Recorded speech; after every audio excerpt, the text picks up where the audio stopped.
Bon, tout le monde veut intégrer l'IA dans sa boîte, mais sans une bonne stratégie data, c'est mission impossible. Et c'est justement ce dont on parle ici, la data, de manière concrète et appliquée, pour comprendre ce qu'elle transforme vraiment dans une entreprise. Ce format, 99 problèmes, on le publie 2 fois par mois et avec des entrepreneurs comme Hugo, Maël, Simon ou Sylvain, on échange sur des problèmes réels et sur la façon de les comprendre puis de les résoudre. Moi, c'est Fabien, data scientist et cofondateur de Tizi. Je vous partage des méthodes, des outils, des astuces et surtout de la clarté pour construire une stratégie data robuste qui ouvre de nouvelles portes. Allez, c'est parti pour le problème du jour. Ok, pourquoi trop de fichiers Excel finissent par rendre une entreprise improductive ? On l'a tous connu, chacun a ses dizaines de fichiers Excel parce qu'on a tous besoin de données et de vues particulières qui nous sont propres. On va avoir des contacts dans un fichier Excel, on va avoir un suivi de projet dans d'autres fichiers Excel. Comme les contacts sont liés au projet, les projets sont liés aux contacts, on va avoir des fichiers Excel qui font la liaison entre les deux. Il nous faut du reporting pour savoir où est-ce qu'on en est de nos affaires, donc on a d'autres fichiers Excel encore, et chacun va avoir ses propres fichiers qui ne vivent pas ensemble, ça ne forme pas un écosystème, on a juste un ensemble de fichiers, un ensemble de données qui sont un peu éparpillées partout. Alors, la réponse finalement à cette question, elle est assez simple. Pourquoi ça rend une entreprise improductive ? Tout simplement parce qu'on passe énormément de temps à dédoublonner de la donnée, à vérifier qu'il n'y a pas d'erreur et à chercher l'information qui nous intéresse. À la rigueur, c'est pas tant la réponse à cette question qui nous intéresse, c'est plutôt comment on fait pour éviter de tomber dans le piège du fichier Excel à tout va. Alors, ce qu'il faut quand même noter, c'est que pourquoi on crée des fichiers Excel très rapidement, pourquoi on a l'Excel facile, je dirais, tout simplement parce que Excel, par définition, nous permet de tout faire. C'est pas structuré. Par définition, par nature, c'est pas structuré et c'est justement ce qui nous permet de faire absolument tout ce qu'on veut. C'est pour ça qu'on a tendance, dès qu'on a besoin d'avoir une vision sur quelque chose, on a tendance à se prêter à l'exercice de la création d'un nouveau fichier Excel. Quand on est tout seul, à la rigueur, ça peut vite être le bordel, mais à la rigueur, on se débrouille. Quand on commence à travailler en équipe, ça devient très vite ingérable, surtout qu'il y a des gros risques de perte de données, de doublonnage de données, et au bout d'un moment, on s'y retrouve plus. Donc, la réponse à cette question, c'est de prendre l'inverse de ce que permet Excel, c'est-à-dire structurer les données. Chaque donnée doit être structurée au bon endroit, et ça, c'est ce qui nous permet d'avoir une collaboration autour de ces données et de s'y retrouver plus facilement, de ne pas s'y perdre. Le problème, c'est que quand on structure trop les données, on perd ce que Excel nous apportait finalement, donc il faut trouver le juste milieu. Alors, avant d'aller plus loin sur mon approche, sur comment je vois les choses par rapport à ça, petit tour très rapide de ce qu'on appelle logiciels qui nous permettent de structurer des données. Alors, il y en a 15 000, donc je ne les ai pas tous notés, surtout que c'est que des acronymes à peu de choses près, donc ça peut vite saouler, mais pour ne prendre que les principaux, on va dire, on retrouve très souvent l'ERP, qui est le progiciel de gestion intégrée, qui est un peu le logiciel à tout faire de production d'une entreprise ou de gestion d'une entreprise. On va avoir tout ce qui est dédié, donc ça c'est assez générique, mais en général on y retrouve dans ces logiciels tout ce qui va être gestion des inventaires, gestion des produits, gestion de la facturation également, gestion des affaires. C'est un peu ce qui permet de gérer une entreprise. C'est un peu le fourre-tout. Si on va dans des logiciels plus spécialisés, on a le CRM donc, qui est dédié à de la relation client. Donc on va gérer ses clients et ses affaires, et les affaires liées aux clients et les projets, etc. On va avoir tout ce qui est lié au produit, Product Information Manager, le PIM. On va avoir tout ce qui est SIRH, donc ressources humaines, des logiciels dédiés à de la gestion de projet, et après on en a plein d'autres, les BPM, le BIM, et la PA dont on parle beaucoup aujourd'hui, qui signifie donc plateforme agréée, et qui est la pièce du puzzle qui nous permet d'être réglementaire, d'être conforme quant à la facturation électronique, plateforme agréée. En l'occurrence, ça peut être juste une plateforme agréée qui ne gère que la facturation électronique en émission et en réception, mais ça peut être aussi des plateformes qui nous permettent de gérer un coffre-fort. Voilà. Donc là, avec le peu que je viens de dire, on comprend déjà que tout ça, c'est un sacré micmac, puisqu'on peut retrouver des fonctions CRM dans l'ERP, on peut retrouver des fonctions dans le CRM, on peut retrouver des fonctions PIM dans l'ERP, on peut retrouver de la gestion de projet dans le CRM, on peut retrouver des SIRH dans la PA. Tout ça est assez nébuleux pour la plupart des gens. Il n'y a pas de logiciel idéal. Des fois, on me demande quel est le top CRM, parce que nous, notre spécialité, c'est la partie CRM, hein, on ne fait pas tout le reste, même si bien sûr, on peut intégrer des fonctionnalités PIM dans le CRM, on peut intégrer des fonctionnalités gestion de projet dans le CRM, on peut intégrer des fonctions SIRH et ERP dans le CRM, et vice-versa d'ailleurs. Mais peu importe, quand on me demande c'est quoi le meilleur CRM que je préconise en 2026, j'ai du mal à répondre parce que ça dépend beaucoup de ce qui est déjà en place. Hein. C'est ce qui est bien, c'est que tous ces logiciels-là peuvent un peu se travestir. Hein. Alors ça dépend de la nature de ce qu'on cherche à faire, de ce qui existe déjà, ce qui est déjà en place, et ça va dépendre également de tout un tas de choses, notamment est-ce qu'on cherche avant tout un prix, est-ce qu'on cherche du sur-mesure, est-ce qu'on cherche à une certaine souveraineté sur les données, sur la solution, etc. etc. À la rigueur, là encore, n'est pas le but de cette vidéo. Moi, là où je veux en venir, c'est qu'on ne peut avoir l'ambition de réduire ces fichiers Excel, ça nous pose vraiment un problème en termes d'éparpillement de données, que si on bascule sur des logiciels qui sont certes structurants, mais modulaires, adaptables. Parce que s'ils sont trop rigides, le logiciel fera très bien son boulot, mais à la fin, qu'est-ce que vous ferez quand vous aurez besoin d'une vue très spécifique? Vous ferez un export en Excel et vous jouerez avec votre fichier Excel. Donc, la première clé, c'est choisissez un logiciel ou regardez parmi vos logiciels déjà existants si vous avez un logiciel qui est ultra modulaire ou pas. Si vous en avez un, très bien. Vous pouvez commencer à envisager de basculer certains fichiers Excel dans ce logiciel. Ça peut être votre ERP, votre CRM, si vous en avez un. Voilà. Si vous n'en avez aucun qui est modulaire, moi je vous préconise d'en avoir au moins un qui vous permettra de faire ce mode un peu hybride entre du très structuré d'un côté et du adaptable à souhait pour éviter des fichiers Excel à la moindre raison. En l'occurrence, celui qui s'y prête bien, c'est souvent le CRM. C'est d'ailleurs pour ça qu'on s'est spécialisé là-dedans. Pourquoi ? Parce que la plupart des boîtes tournent autour de leurs clients. C'est logique, hein. Qui dit client dit argent. Qui dit argent dit entreprise qui tourne. C'est aussi simple que ça. Et donc, le CRM qui, par conception, par nature, fait de la gestion de données clients, ça semble être le bon candidat, le bon logiciel pour avoir cette base de données malléable qui va nous permettre de tuer des fichiers Excel. Je vais prendre un exemple bête. Là, je vais partir de tout ce qui est, pour commencer à tuer ces fichiers Excel qu'on a de partout, je vais prendre tout ce qui est données clients. C'est-à-dire que tous les commerciaux, à peu près toutes les entreprises, il y a un service commercial et à peu près tous les commerciaux souffrent d'un même truc, c'est qu'ils ont des données de partout, puisqu'il y a un certain chaos autour du métier de commercial, puisque les clients nous appellent à toute heure, puisqu'on enchaîne les rendez-vous, des fois à distance et des fois au bureau, enfin un peu de partout, et donc on se retrouve avec très vite de la donnée de partout. Donc c'est très bien de commencer à s'attaquer à ça. Moi, ce que je veux faire aujourd'hui, c'est une rapide démo, parce que j'en parle souvent de Espo CRM, mais j'ai l'occasion de faire des démos au cas par cas. Là, je me suis dit, c'est l'occasion de faire une vidéo démo de à quoi ça ressemble, ce CRM.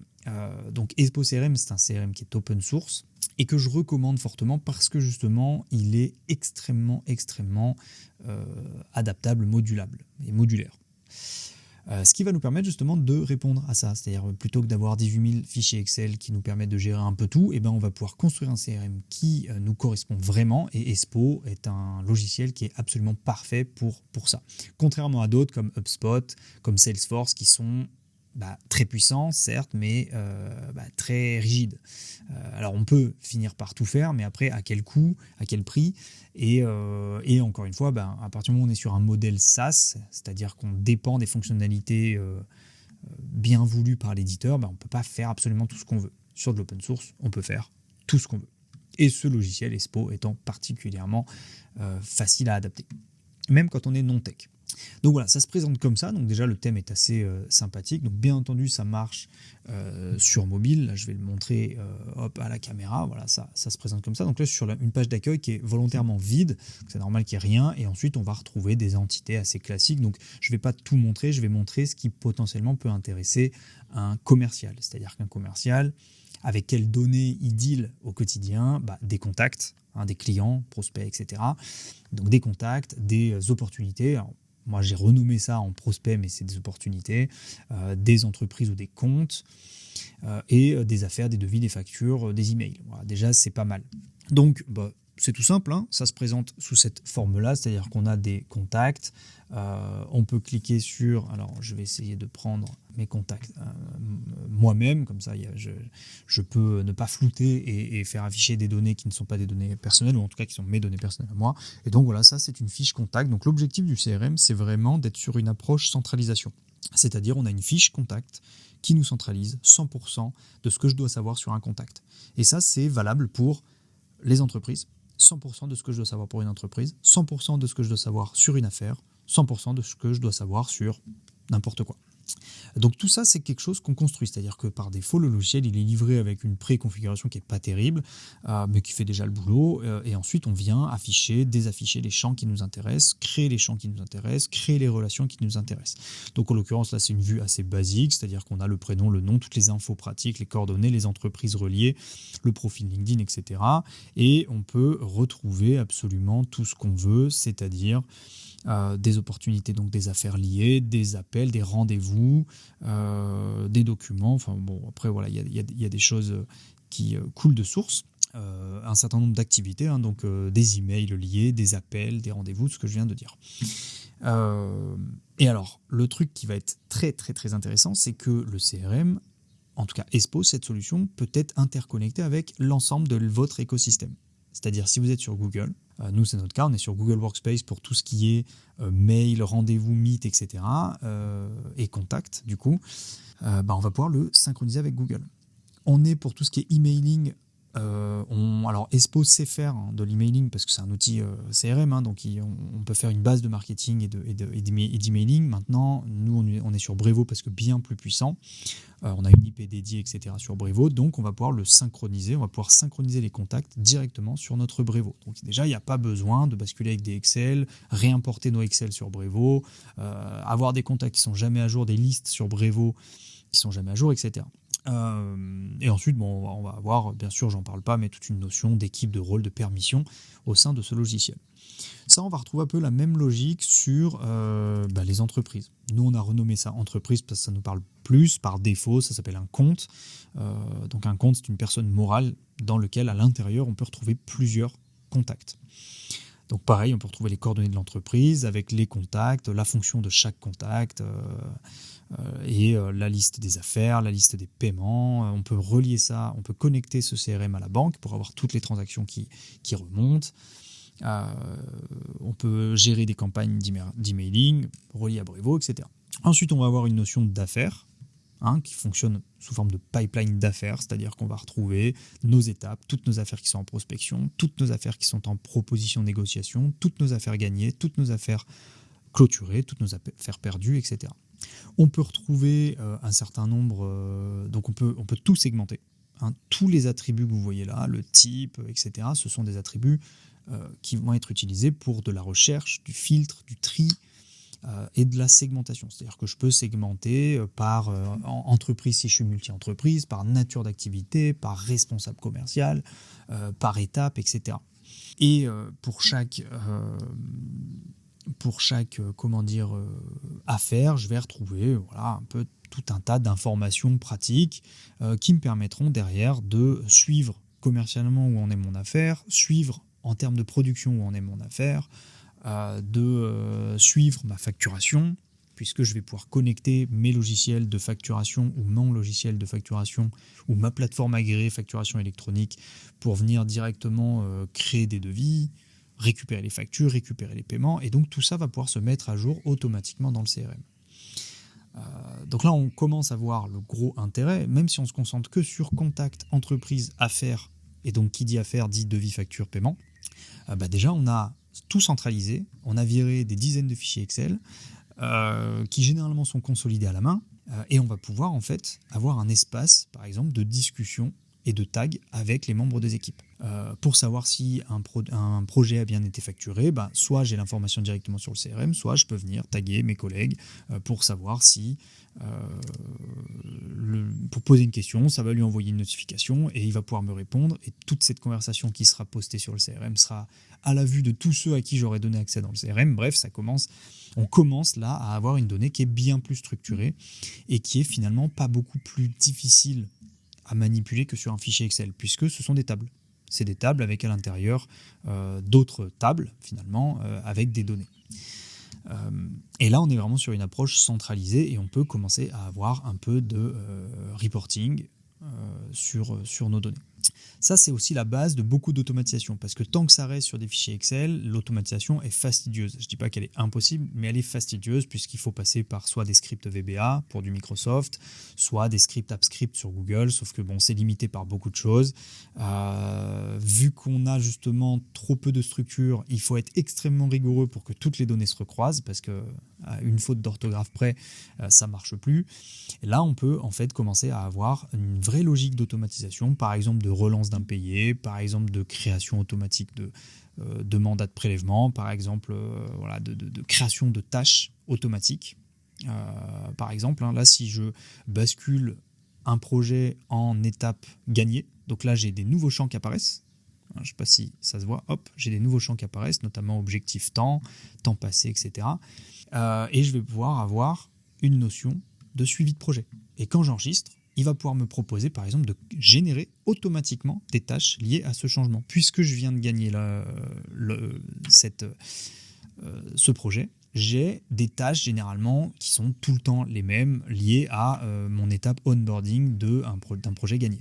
Je vais pouvoir voir les tâches, il va me récupérer automatiquement les tâches, donc tout ça c'est du paramétrable et c'est 100% sur mesure par rapport aux entreprises. Ça qui est cool avec un logiciel comme ça, c'est qu'on retrouve en fait toute la souplesse qu'on avait, voire même plus qu'on avait avec Google Sheet ou Microsoft Excel.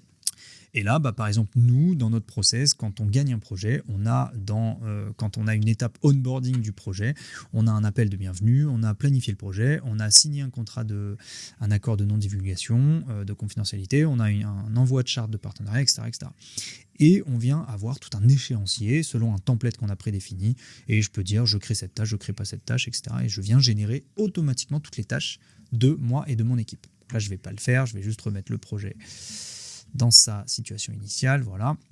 Les tâches, je les retrouve ici, et donc chacun va avoir son espace de tâches où on peut trier, voilà, par exemple seulement mes tâches, hop, là j'ai que mes tâches à moi, et je peux avoir un suivi des tâches. Là encore, ce qui est super fort, c'est qu'on peut venir synchroniser nos tâches avec le reste de notre écosystème.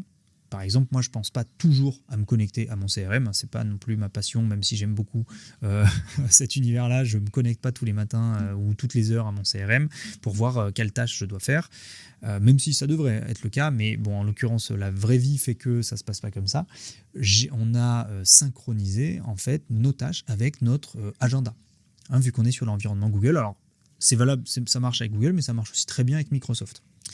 Donc toutes nos tâches, dès lors où on met une date d'échéance, donc là par exemple le 28 avril, le 30 avril, le 13 mai, ça va venir automatiquement nous créer un rappel dans notre agenda pour l'avoir directement sur le téléphone. Donc là, j'en profite pour le montrer. Par exemple, bien sûr, sur le téléphone, le CRM est parfaitement accessible et parfaitement utilisable. Donc ça se lance comme une application. Voilà, on l'a sur le téléphone. Je le lance et j'ai pas besoin de me connecter ni rien. J'ai directement accès à mon CRM sur le téléphone. Donc c'est assez pratique. Mais en plus de ça, voilà, c'est connecté à nos contacts. Donc ça veut dire que tous les contacts qu'on a ici sont connectés à mes Google contacts que j'ai là, qui du coup lui-même est connecté, vu qu'on est sur du Google Contact, c'est connecté à mon téléphone et je retrouve tous mes contacts sans avoir besoin d'aller sur mon CRM. Je retrouve tous mes contacts directement dans mon application contact native de mon téléphone. Donc ça c'est fort aussi parce que et ça c'est valable pour tous les membres de l'équipe de l'entreprise. Donc quand un commercial par exemple crée un nouveau contact, il le crée dans le CRM, donc directement depuis l'application mobile. Et quelques secondes plus tard, ça vient se synchroniser avec le Google Contact de tous les membres de l'organisation, ou en tout cas de l'équipe qu'on aura sélectionnée, parce que ça peut fonctionner, on peut avoir une segmentation par équipe. Et donc, instantanément, tout le monde, moi y compris, en quelques secondes, va avoir le contact dans son téléphone.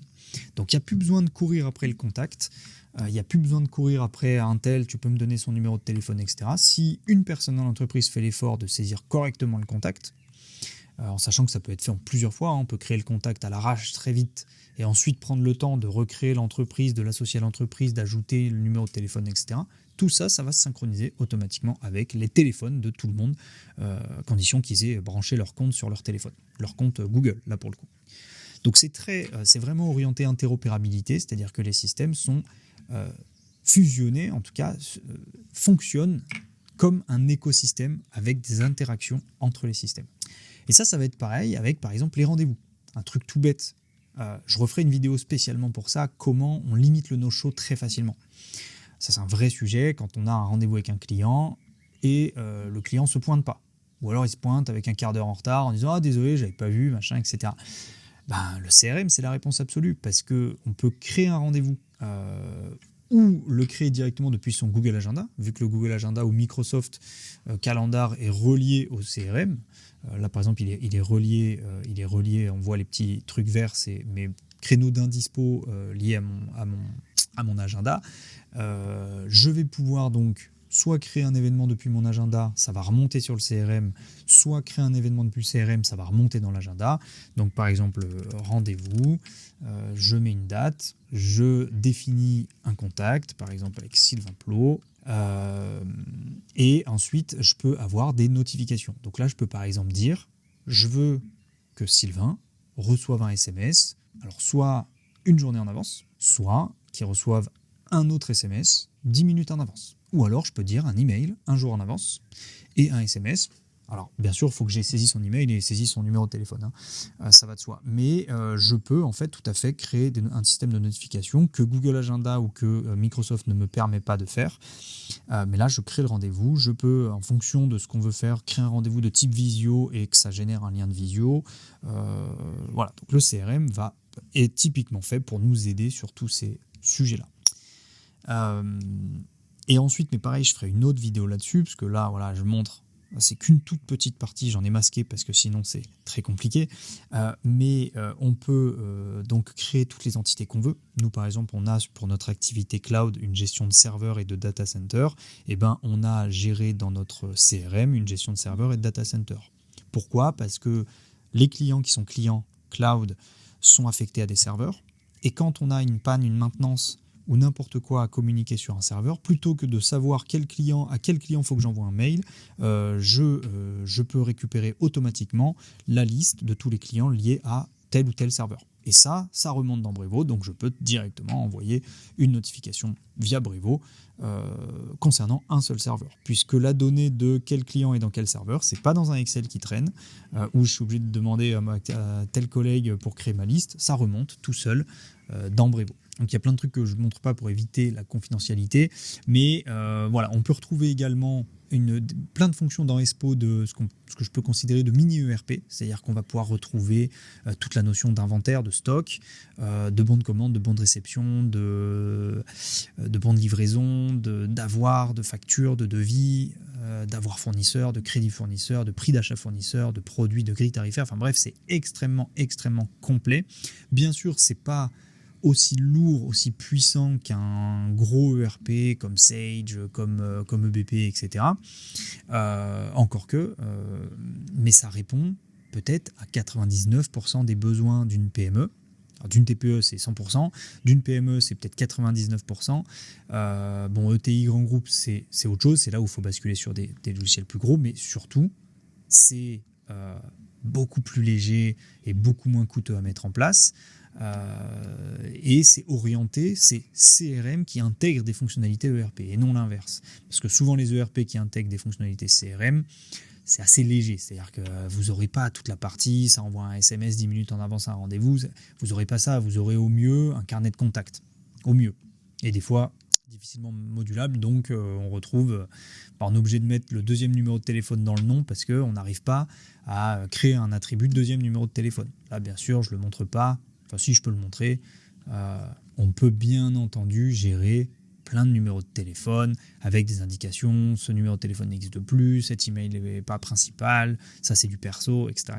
On peut également intégrer, vu que c'est ultra malléable, des fonctionnalités SIRH, c'est-à-dire qu'on peut retrouver ici, voilà, vu qu'on a toute la notion de permission et de rôle, donc donc ça c'est des données fictives qui sont intégrées au logiciel, on peut tout à fait avoir ses collaborateurs.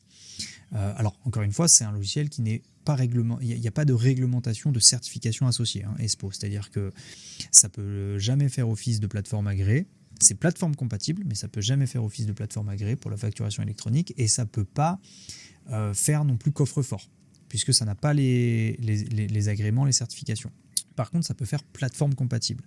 Et ça, c'est intéressant, puisque notamment sur la facturation électronique, tout est prêt sur Espo, tout est prêt pour pouvoir saisir des devis depuis le logiciel, et que les devis, une fois qu'ils doivent être en fonction de votre process, une fois qu'ils doivent être transformés, donc des fois c'est en bon de commande, puis en facture, etc., ou des fois c'est directement de devis à facture, toutes les données sont prêtes et toutes les normes sont prévues dans le logiciel pour envoyer à une plateforme agréée toutes les données nécessaires pour que la facture en bonne et due forme, donc il y a la facture PDF basique qui peut être générée par le logiciel, et il y a la facture au format XML, enfin la facturation électronique, format facture X, qui là pour le coup sera envoyée du CRM vers la PA choisie.